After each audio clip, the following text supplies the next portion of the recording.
Nous avons compris ce que c'est la crainte de l'Éternel.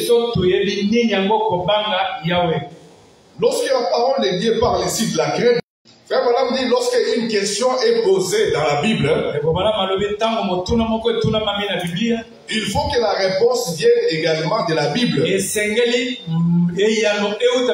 Alors je ne peux pas expliquer la crainte de l'Éternel avec mon intelligence. Je ne peux pas expliquer la crainte de l'Éternel avec mes pensées. Mais il faut que je voie dans la parole de Dieu, dans la Bible, qu'est-ce qu'elle dit au sujet de la crainte de l'Éternel. Et lorsque nous lisons dans Ésaïe 50, verset 10, on nous montre là-bas ce que c'est la crainte de l'Éternel. Ésaïe 50, verset 10. Nous allons lire ça.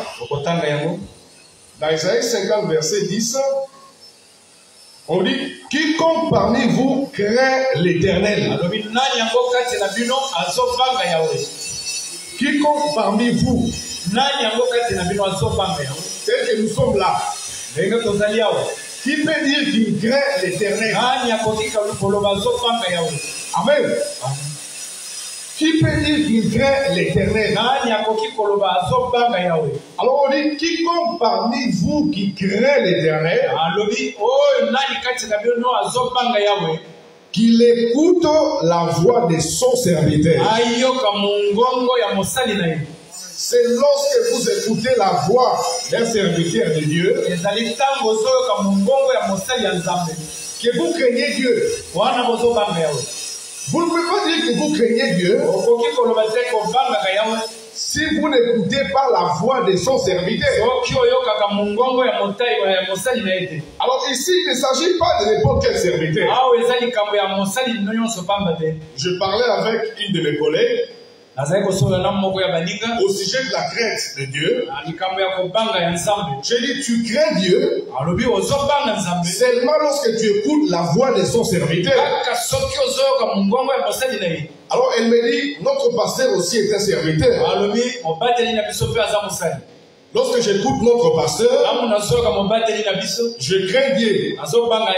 Je lui ai dit, oui, votre pasteur est aussi un serviteur. Mais le serviteur dont il est question ici, il s'agit d'un serviteur mandaté. Un serviteur qui a une commission venant de la part du Seigneur. Un serviteur dont le travail est étroitement lié au plan du salut. Pas seulement à une église locale.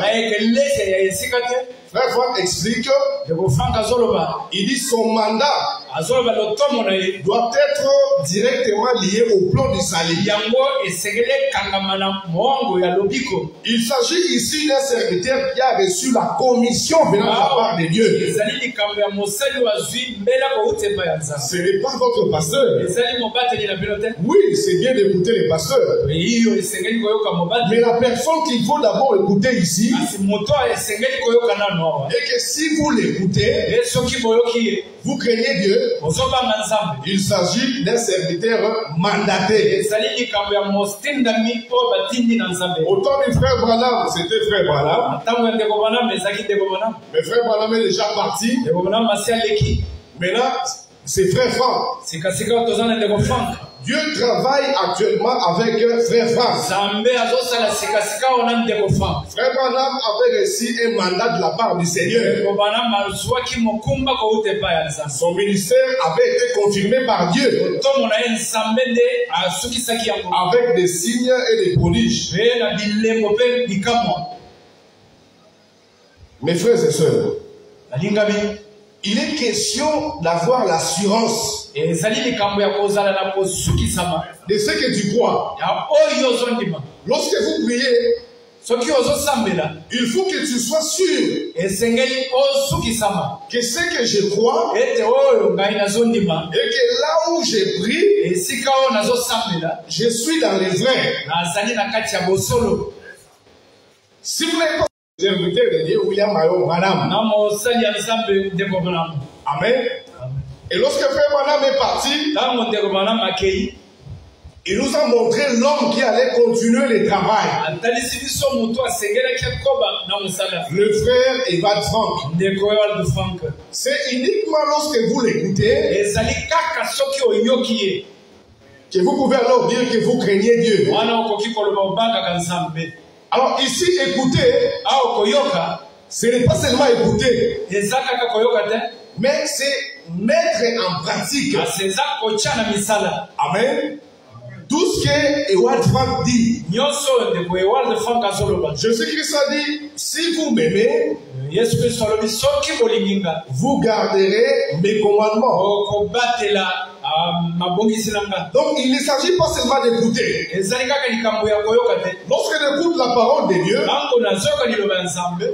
qu'on ne la met pas en pratique, ça ne vous sert à rien. Jésus-Christ a dit, c'est lui qui écoute mes paroles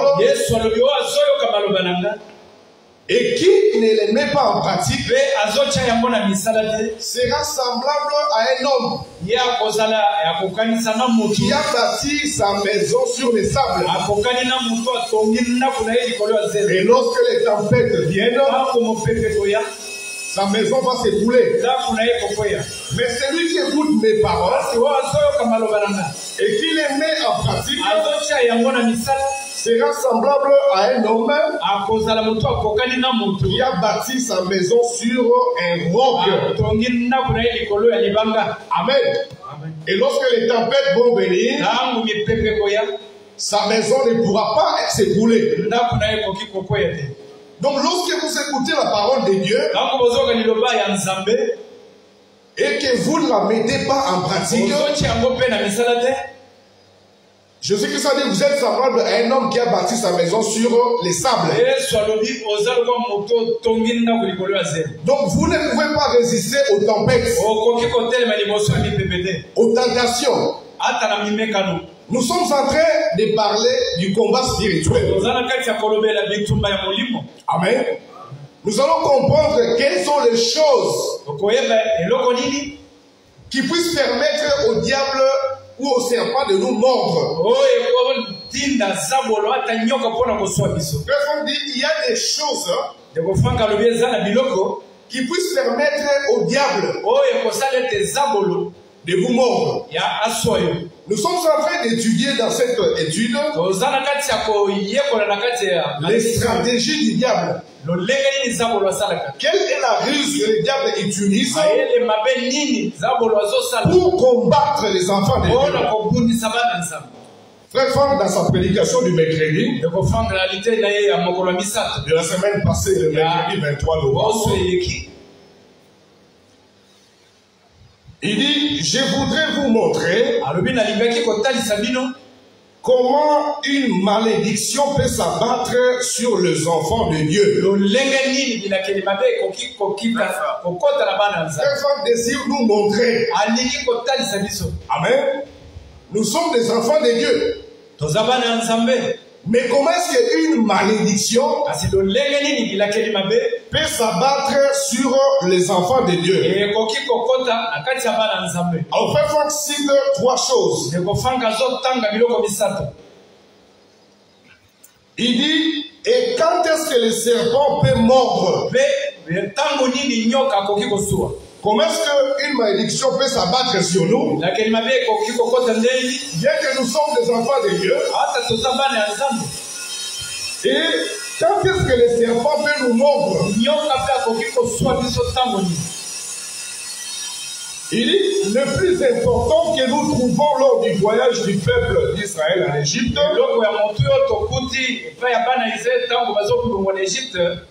lors de leur voyage vers la terre promise, le peuple d'Israël lorsqu'ils étaient sur le chemin en Égypte, vers la terre promise, c'est là que Frère Franck veut nous montrer. Parce que nous aussi actuellement, nous sommes dans les voyages vers la terre promise, qui est la pluie de la première et de l'arrière saison. Mais pendant ces voyages ici, nous devons comprendre quels sont les éléments qui puissent permettre au diable de nous mordre.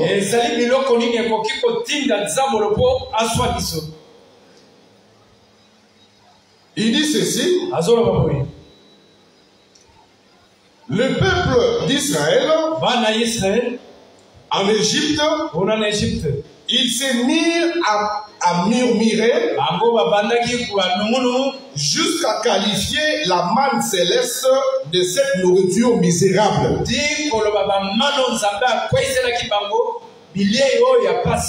Lorsque nous sommes en route, parce que nous sommes en route, si nous commençons à murmurer au sujet de la manne céleste, si nous commençons à murmurer au sujet de la promesse et de qualifier cette nourriture de nourriture misérable, c'est ça la chose qui puisse permettre au diable de nous maudire. Il dit, ils ont été nourris pendant 40 ans sans que leur costume ne puisse s'user. Mais avant d'entrer, il y eut une rébellion. Dieu leur envoya des serpents brûlants. Ce peuple qui avait été nourri et préservé pendant 40 ans par Dieu, mais ils se sont rebellés jusqu'à dégoûter la précieuse nourriture. Si vous commencez à murmurer contre la nourriture que Dieu vous donne dans cette marche vers la terre promise, vous commencez à la qualifier de nourriture misérable. Et là-bas, c'est toujours la promesse. Où est-ce qu'on ira avec cette promesse? Nous sommes fatigués de cette promesse. Frère, on dit, voilà la porte que vous ouvrez vous-même. Il dit, ici nous avons une leçon. Il dit, quand les choses révélées sont à notre goût, nous les apprécions. Amen. Amen. Lorsque la parole de Dieu révélée est à notre goût, nous l'apprécions. Mais lorsque la parole révélée n'est pas à notre goût, nous éprouvons une aversion intérieure vis-à-vis de cela. C'est la deuxième chose. Première chose, lorsque vous murmurez contre la parole de Dieu, lorsque vous commencez à manne céleste, afin que vos amis ne puissent pas s'user, vous commencez à murmurer contre cela. Ça, c'est la première chose. La deuxième chose, lorsque vous commencez à choisir, quand la parole de Dieu vous plaît, vous la mettez en pratique. Lorsque la parole de Dieu ne vous plaît pas, vous choisissez de ne pas la mettre en pratique. Donc vous devenez sélectif avec la parole de Dieu. C'est la deuxième chose. Il dit, de quoi s'agit-il maintenant? Il s'agit de la nourriture pour que nous puissions la manger. Il dit, je vous recommande de recevoir le message qui nous a été donné. Faites comme Ézéchiel. Faites comme Ézéchiel qui a mangé les rouleaux. Il était amer dans sa bouche, mais ensuite dans son ventre, il était doux, comme un rayon de miel. Il dit les choses peuvent être amères. Nous nous réjouissons de ces effets, de cette pilule amère. Alors, frère, nous demande de lire dans Nombre 21. Lorsque les enfants de Dieu étaient sur la terre, en route vers la terre promise, frère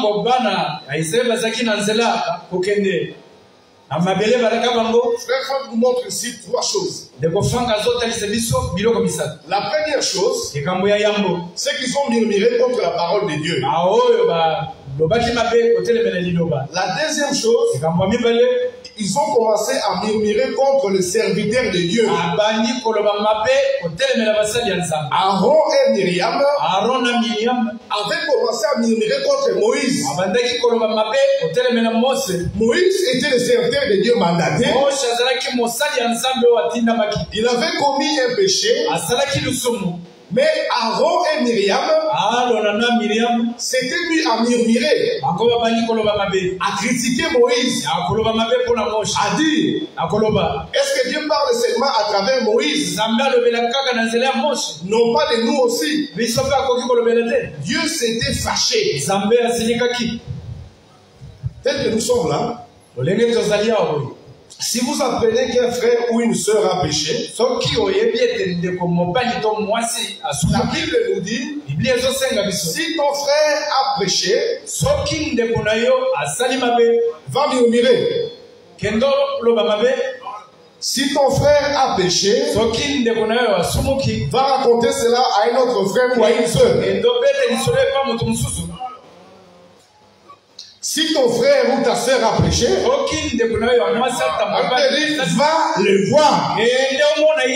Amen. Amen. Mais lorsque vous commencez à murmurer ou à faire les colportages,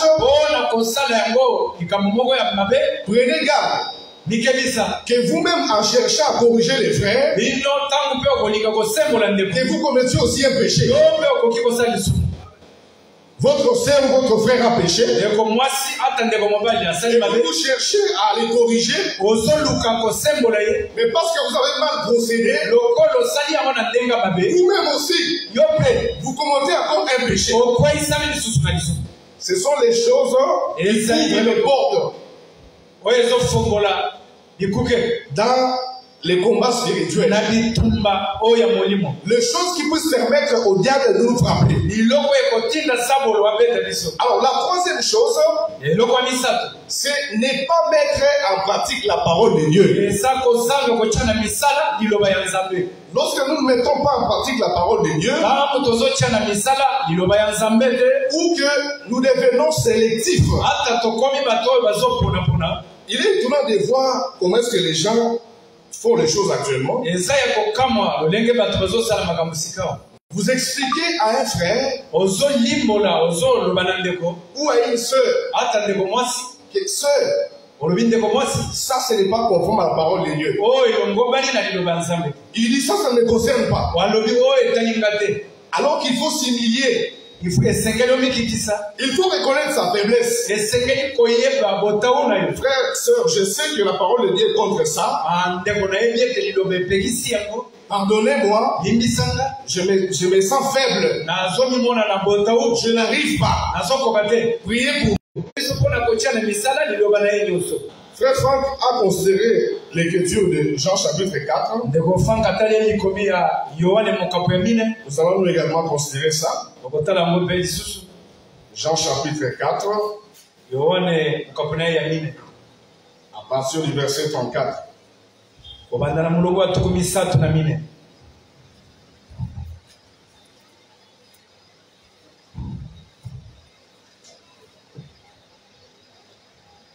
Jésus leur dit, ma nourriture est de faire la volonté de celui qui m'a envoyé. et d'accomplir son œuvre.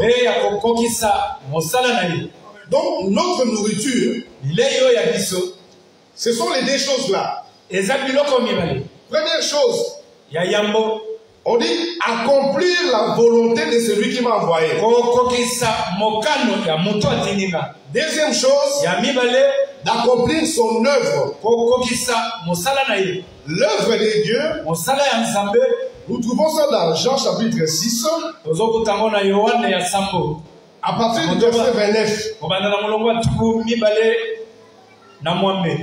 Dans Jean 4, 34, on a vu deux choses. Il y a d'abord la volonté de Dieu. Et puis il y a l'œuvre de Dieu. Dans Jean 4, 34, observez mes frères et sœurs. Il y a et. On dit la volonté de celui qui m'a envoyé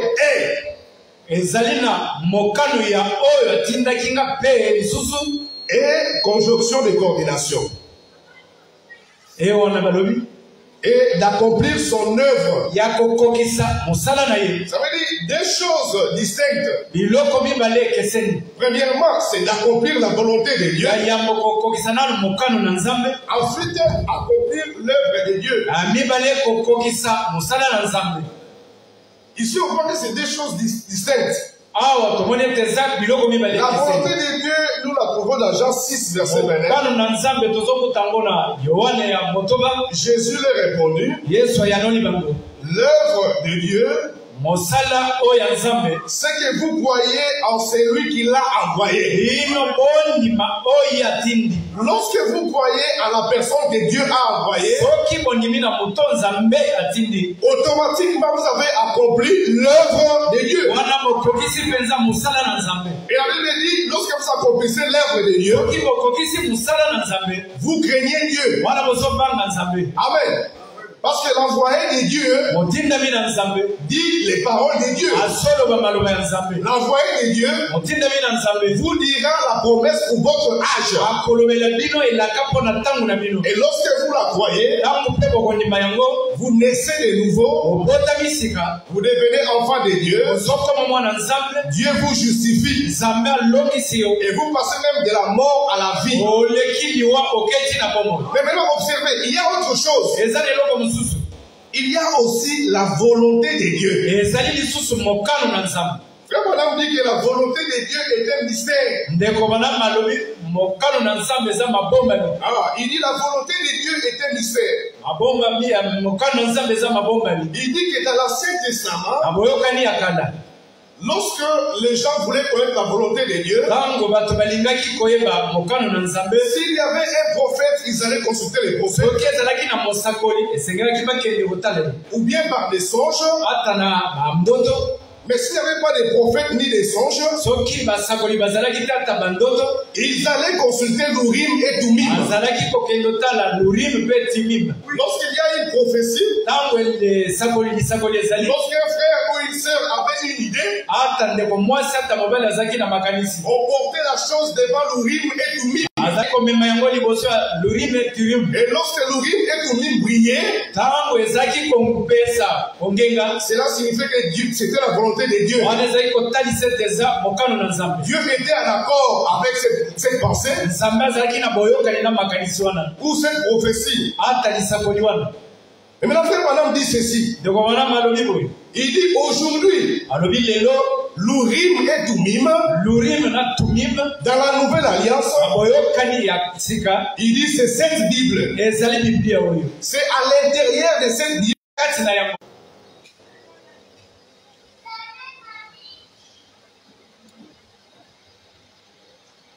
Lorsque vous lisez dans Démonologie, paragraphe 99, Démonologie, domaine religieux. Il dit bon, et puis, Urim et Thummim aujourd'hui,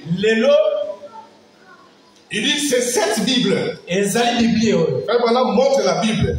Il dit l'Urim et Thummim c'est cette Bible.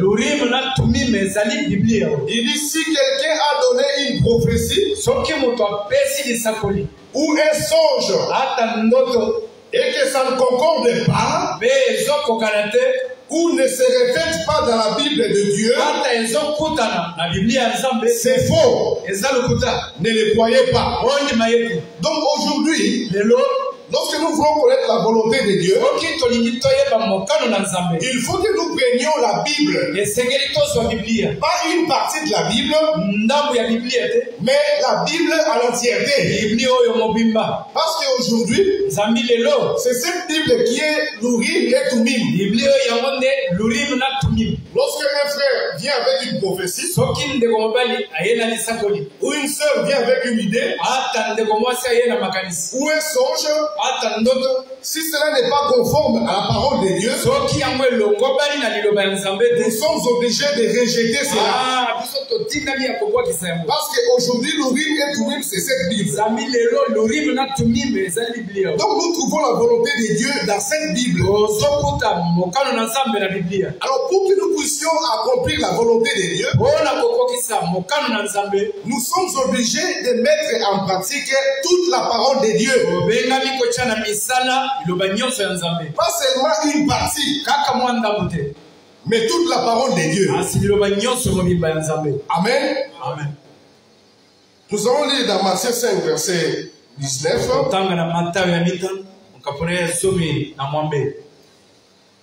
Matthieu 5, verset 19. On peut commencer à partir du verset 18.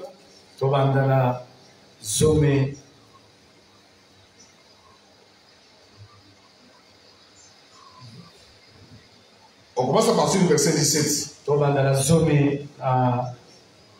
Ne croyez pas que je sois venu pour abolir la loi ou les prophètes.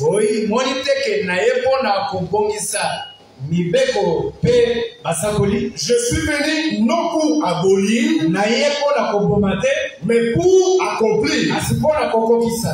Au verset 18, il dit, car je vous l'ai dit en vérité, tant que les ciels et la terre ne passeront point, il ne disparaîtra pas de la loi, un seul iota ou un seul trait de lettre, jusqu'à ce que tout soit arrivé. Au verset 19, c'est là où nous voulions venir. Il dit, celui dont tu supprimeras l'un de ses plus petits commandements, et qui enseignera aux autres à faire de même, sera appelé plus petit dans le royaume des cieux. Mais celui qui les observera et qui enseignera à les observer, celui-là sera appelé grand dans le royaume des cieux. Au verset 20, il dit, je vous l'ai dit, si votre justice ne surpasse pas celle des scribes et des pharisiens, vous n'entrerez point dans le royaume des cieux. Amen. Donc pas seulement d'accomplir l'œuvre de Dieu, pas seulement de recevoir, d'écouter la parole de l'envoyé de Dieu, mais aussi d'accomplir la volonté de Dieu. Donc de mettre en pratique toute la parole de Dieu. Pas une partie de la parole qui nous plaît, mais nous sommes appelés à mettre en pratique toute la parole de Dieu. Alors, ces versets ici, lorsque je les lis dans la version, la Bible des Français courants, Jean chapitre 5, le verset 20, la Bible des Français courants, je vous l'affirme, ici on dit clairement, on dit, si vous n'êtes pas plus fidèle à la volonté de Dieu que les maîtres de la loi et les pharisiens, vous ne pourrez pas entrer dans le royaume des cieux. Amen. Pas seulement croire à la promesse, mais être plus fidèle à la volonté de Dieu que les pharisiens et les maîtres de la loi. Avec la version parole de vie, lorsque vous lisez dans Jean 5, 20, ici c'est traduit comme ceci. C'est Jésus qui parle. Il dit oui, je vous l'ai dit, obéissez à la loi mieux que le maître de la loi. Amen. Amen. Donc nous ne sommes pas exemptés. Ce n'est pas que lorsque nous croyons à la promesse et que nous sommes justifiés, que nous sommes exemptés d'obéir à toute la loi de Dieu. Ici c'est clair. Oui, je vous l'ai dit, obéissez à la loi mieux que les maîtres de la loi. Et que les pharisiens.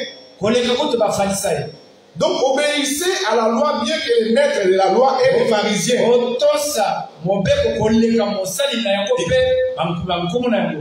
Il dit sinon, vous n'entrerez pas dans le royaume des cieux. Donc ce n'est pas que lorsque nous croyons à la promesse d'autre jour, nous sommes justifiés et que cela nous exempte de mettre en pratique toutes les lois de Dieu. Non, non. Nous avons reçu la révélation, mais nous sommes également appelés à mettre en pratique toute la loi de Dieu. Amen. La grâce de Dieu, source de toute salut, source de notre salut, nous enseigne à renoncer à toute impiété. Amen. Amen. Je veux que nous puissions comprendre que, en croyant à la promesse, Dieu ne nous exempte pas de mettre en pratique toute la parole de Dieu. Nous avons un peu lire Frère Franck. Dans sa prédication de dimanche passé ici, Frère Franck a fait une très forte déclaration. D'abord, il dit ceci. Il dit, il est possible de mener une vie agréable à Dieu dans notre corps. Pas dans notre esprit, il dit dans notre corps. Il dit, c'est là que Dieu veut nous amener maintenant. Maintenant, il dit ceci. Moi, j'appelle ça 3, il suffit. Frère, donc 3, il suffit. Il dit, il ne suffit pas de dire que Dieu nous a révélé sa parole. Non, Dieu nous a révélé sa parole. Et ça suffit. Non. Deuxième, il suffit. Il dit, il ne suffit pas de parler du message de la fin des temps. Dieu nous a révélé sa parole. Nous connaissons le message de la fin du temps. Je peux ne pas être obéissante à mon mari. Ça ne fait rien. Je peux me comporter comme je veux. Troisième, il suffit. Il dit, il ne suffit pas de dire que Dieu nous a donné les promesses. Ça ne suffit pas. Il dit, tout cela est merveilleux. Et nous en sommes reconnaissants à Dieu. Il dit, mais le moment est venu. Le retour du Seigneur est vraiment à la porte. Personne cite vraiment 3 fois. Il dit, le retour du Seigneur est vraiment à la porte. Est vraiment à la porte. Encore vraiment à la porte. Il dit, c'est pour cela qu'il faut mettre l'accent sur les faits que le temps est venu de mener en toutes choses une vie agréable à Dieu. Il dit dans l'esprit, dans l'âme et dans notre corps. Amen. La troisième, il dit encore ici, que Dieu nous donne maintenant par sa grâce. Que Dieu nous donne maintenant par sa grâce. Il dit à tous ceux qui croient au dernier message, que Dieu nous donne maintenant, que nous prenons au sérieux chaque parole de Dieu. Et que nous la vivions et la mettions en pratique. Pas seulement écouter, pas seulement dire que je suis justifié, mais mettre en pratique toute la parole de Dieu. Mais la frère dit ceci. Il dit tous les autres peuvent continuer à suivre leur propre voie. Amen. Amen. Les autres peuvent continuer à suivre leur propre voie. Ils peuvent croire et faire ce qu'ils veulent. Il dit, mais celui qui fait partie de l'église des premiers-nés, si tu sais que tu fais partie de l'église des premiers-nés, et nous croyons que nous faisons partie de l'église des premiers-nés, on dit, et qui veut être prêt pour le retour du Seigneur Jésus-Christ, suivre maintenant, et cela dans l'obéissance, chaque parole de Dieu. Amen. Amen. Dieu nous demande de mettre en pratique toute la parole de Dieu. Pas seulement une partie, pas seulement une portion, mais toute la parole de Dieu. Frère, on dit, peu importe ce que vous faites, lorsque vous êtes une sœur, même si vous chantez en esprit, même si vous dansez en esprit, il dit, si vous n'êtes pas obéissante à votre mari, cela n'est pas conforme à l'urim et l'urim. Amen. Amen. On ne peut pas avoir dans une même église deux sœurs qui ne s'entendent pas. Cela n'est pas conforme à l'urim et l'urim. Ce n'est pas conforme à la volonté de Dieu. La Bible dit, pourquoi ne supportez-vous pas quelques injustices? Vous voulez toujours avoir raison. Salouez ce frère-là. Salouez cette sœur-là. Non, non, moi j'avais raison dans ces problèmes-là. Alors il faut que lui vienne commencer. Ou bien il faut qu'elle commence.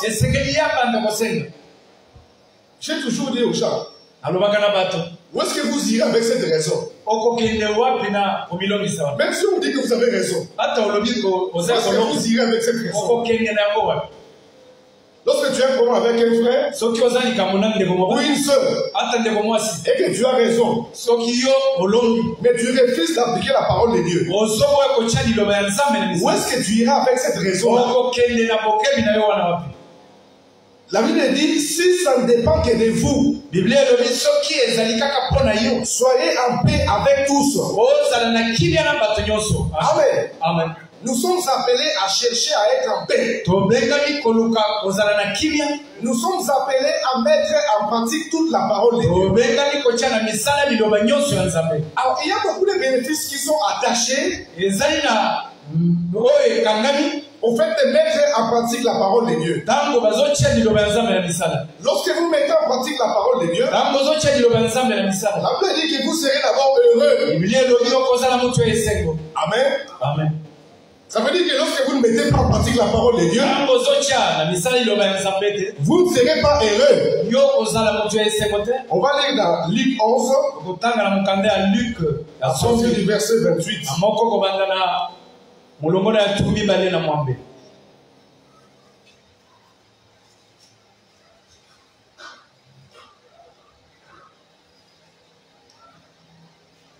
Luc 11, verset 28. Et il répondit, heureux plutôt ceux qui écoutent la parole de Dieu et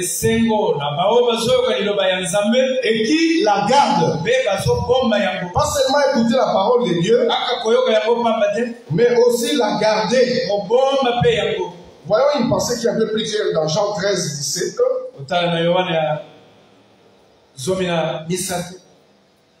On peut commencer à partir du verset 16. Il dit, en vérité, je vous le dis, le serviteur n'est pas plus grand que son Seigneur, ni l'apôtre plus grand que celui qui l'a envoyé. Au verset 17, c'est là où nous voulons venir. Il dit, si vous savez ces choses, vous êtes heureux. Mais il dit, pourvu que vous les pratiquiez.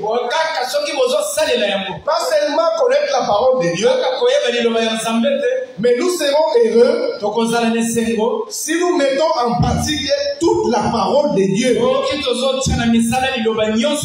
Ça veut dire que si on ne met pas en pratique la parole de Dieu, on ne sera pas heureux. Tu seras là avec la promesse. Je suis né de nouveau. Et puisque tu ne mets pas en pratique la parole de Dieu, tu ne seras pas heureux. Amen. Mais là, l'apôtre Paul dit, je fais ce que je ne veux pas, mais je ne fais pas ce que je veux. Il dit, si je fais ce que je ne veux pas, ce n'est pas moi qui le fais, mais c'est le péché qui habite en moi. Un enfant de Dieu ne désire pas commettre le péché. Mais il peut arriver que nous commettions un péché. Mais on ne désire pas. Amen. Mais lorsque nous voyons un frère ou une sœur qui se plaît à commettre un péché, ça nous interpelle. Je fais ce que je ne veux pas, mais je ne fais pas ce que je veux. David, on va lire ça rapidement, Psaume 51.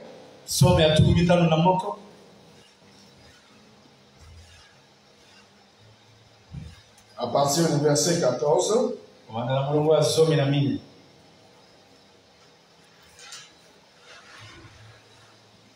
La Bible dit, n'attristez pas le Saint-Esprit par lequel vous avez été scellés pour le jour de votre rédemption.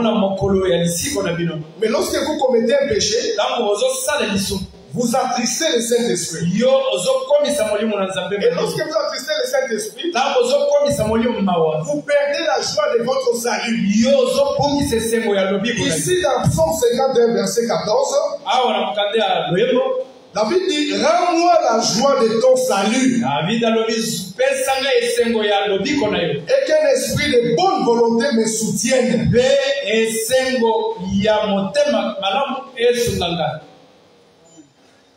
Au verset 19, 51 verset 19, il dit ceci, le sacrifice qui sont agréables à Dieu, c'est un esprit brisé. Ce que Dieu veut voir en nous, lorsque nous commettons un péché, c'est avoir un cœur contrit, avoir un esprit Nous avons cette bonne volonté. Nous avons la volonté de faire le bien. Mais nous manquons parfois des forces. Nous voulons faire le bien, mais nous n'arrivons pas. Mais puisque nous n'arrivons pas, la chose qui montre que nous ne voulons pas pécher, c'est les cœurs contris. Amen. Un esprit d'humilité. Seigneur, je ne voulais pas commettre ces péchés. Mais voilà, je me vois en train de commettre ces péchés. Aide-moi, Seigneur, afin que je puisse me comporter de la sorte. C'est à cela que Dieu veut que nous puissions être. Mais pas que vous commettez les péchés. On ne fait rien. On ne sait pas que vous avez un esprit contrit. Frère Franck insiste sur ça. Un vrai enfant de Dieu, né de nouveau, lorsqu'il commet un péché, il n'est pas dans la joie. Il va se rendre compte qu'il n'est pas dans la joie. Et il va pleurer. Seigneur, aide-moi. Seigneur, assiste-moi. Frère Franck dit, ce sont des choses qui ouvrent des portes. Vous serez né de nouveau avec la promesse, mais vous ne serez pas heureux. Mais lorsque vous commettez un péché, vous devez avoir un cœur contrit. C'est ça le sacrifice que Dieu agrée. Un esprit humble devant la parole de Dieu. Non pas qu'on vous dit frère ou sœur. La Bible est contre ce que vous faites.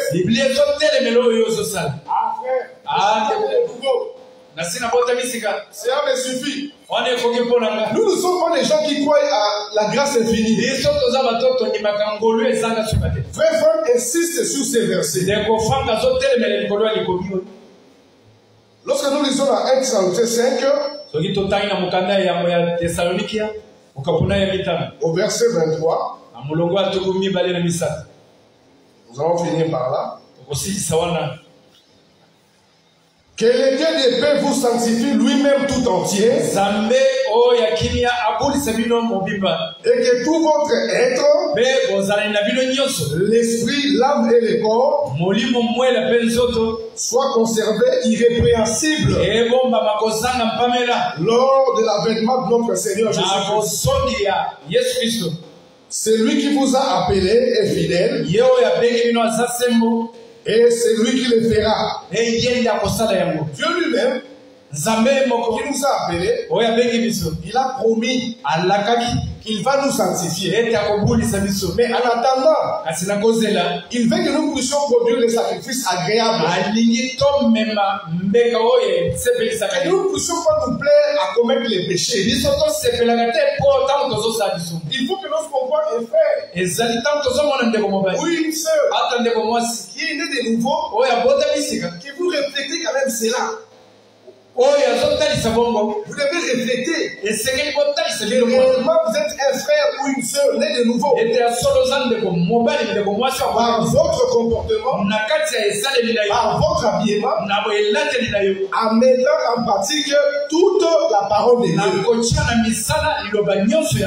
Dieu a fait la promesse qu'il va nous sanctifier lui-même. Mais ce qu'il veut voir en nous en attendant, c'est un cœur contrit. Nous sommes obligés de nous forcer. On va finir par là. 1 Corinthiens 9, verset 23. 1 Corinthiens 9, verset 23. On peut commencer à partir du verset 24. Il dit, ne savez-vous pas que ceux qui courent dans le stade courent tous, mais qu'un seul remporte les prix. Il courait de manière à les remporter. Il dit tous ceux qui combattent s'imposent toute espèce d'abstinence. Les gens qui combattent s'imposent toute espèce d'abstinence.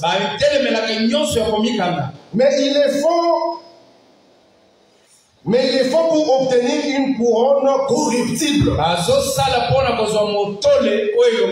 Il dit, mais nous, faisons-les pour une couronne incorruptible. Au verset 26, il dit, moi donc je cours, non pas comme à l'aventure, je frappe, non pas comme battant l'air. Au verset 27, il dit, mais je traite durement mon corps et je les tiens assujettis. Pourquoi? Il dit, de peur d'être moi-même rejeté après avoir prêché aux autres. Que chaque frère, que chaque sœur s'examine. Est-ce qu'il met en pratique toute la parole de Dieu? Là où nous n'arrivons pas, on demande à Dieu de nous venir en aide. Devons-nous présenter des sacrifices agréables, un cœur humble et un cœur contrit. Et pas seulement dire que nous sommes nés de nouveau, et cela suffit. Je peux me comporter comme je veux, je peux commettre n'importe quel péché. Cela n'est pas un problème. Que le Seigneur vous bénisse. Aujourd'hui, nous allons s'arrêter là.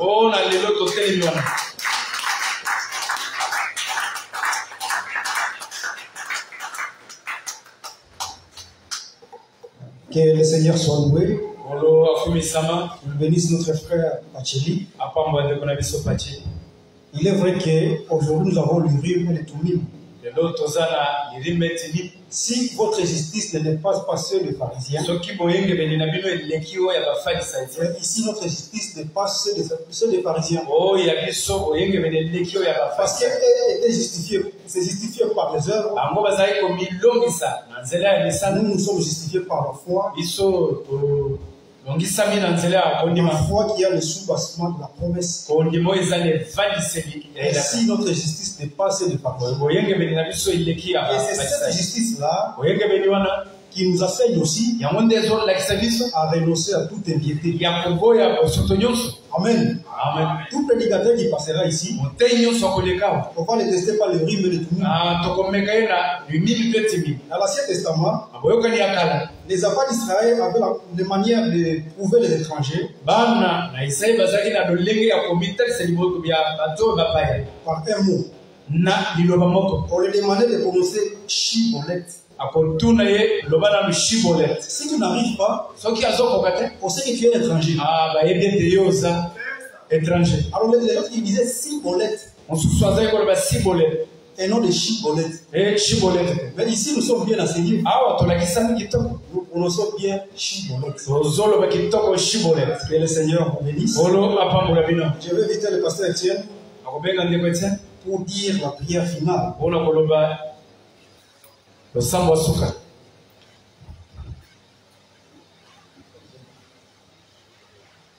Notre Père qui est aux cieux, nous te sommes infiniment reconnaissants de ta parole que nous venons de recevoir.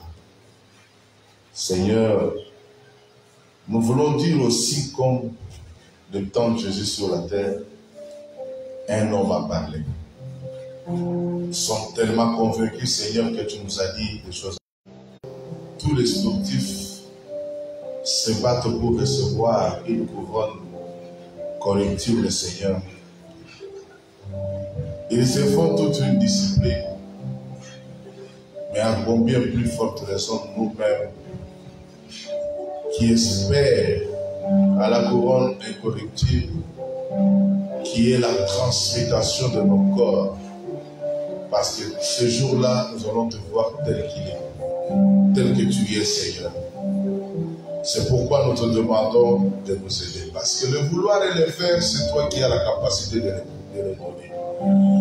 David l'a dit lui-même dans la Bible, nous venons de le lire tout à l'heure dans le psaume. Seigneur, crée en moi un cœur pur. Donne-moi un esprit disposé à ta parole.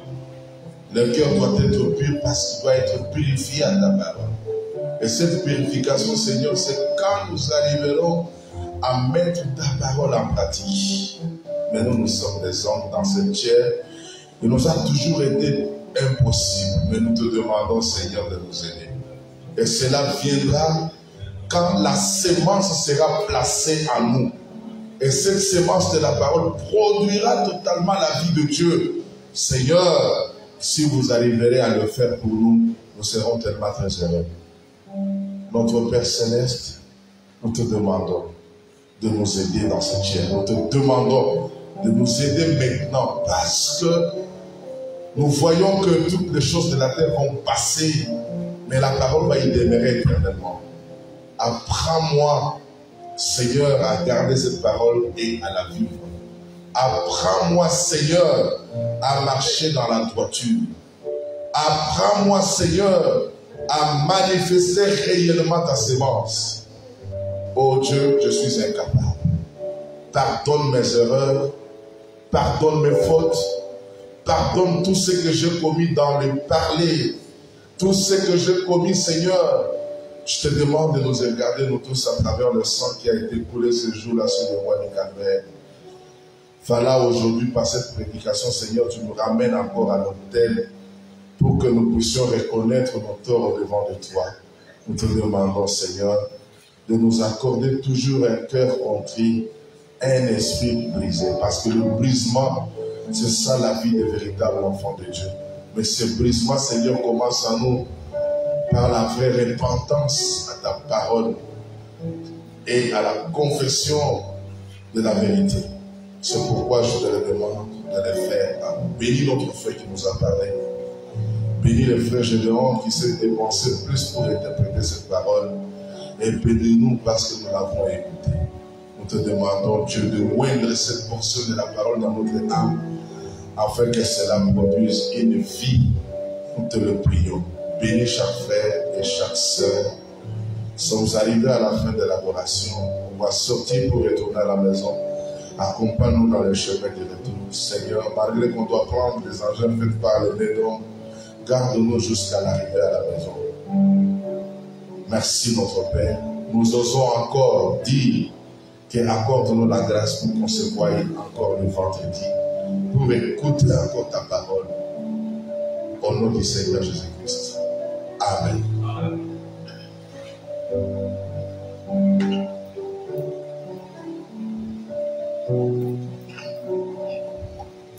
Shalom. Frère Gédéon, Mavita. Le Gédéon Mavita. Il est parmi nous. Azana Katinabisu. Il est arrivé lundi. Akomaki Mokolo ya Yambo. Son épouse aussi est parmi nous. Moi, c'est Naïbe, Aza et Lugona Bisso. Il est arrivé le mardi. Akomaki Mokolo Mibale. Ils sont venus pour le mariage du jeune Gédéon. Baye pour la Libala Yandego Prince. Le mariage qui aura lieu le samedi. Libala Aweko Salima Mokolo Ya Sambo. Alors je vais inviter Frère Gédéon. Akobenga Ndego Gédéon. Qui vient saluer l'assemblée. Ayako Pesa Mbote na Lisanga. Et puis voir. Qui vient saluer l'assemblée. Ayako Pesa Mbote na Lisanga. Et après, nous sortirons. Resima Tokobima. Dans le nom précis du Seigneur Jésus-Christ. Je suis votre frère Gédéon de l'assemblée de Vira. L'assemblée dénommée les Aigles de Dieu Tabernacle. On a les Aigles de Tabernacle. Je suis venu comme le pasteur a déjà dit. Je remercie le Seigneur pour m'avoir gardé dans le voyage. Là aussi gardé mon épouse. Que son nom soit loué. Je le remercie pour vous avoir gardé aussi jusqu'à présent. Et surtout qu'il vous garde dans sa parole. Que son nom soit loué. Je vous transmets les salutations des frères d'Uvira et les frères de Bukavu au nom du Seigneur Jésus. Et je vous invite aussi à nous joindre à la cérémonie du mariage de votre frère Prince qui aura lieu le samedi. Et la soirée de noces aura lieu le dimanche. Que le Seigneur vous bénisse. Shalom. Shalom. Que le Seigneur vous bénisse, frère Gémeaux.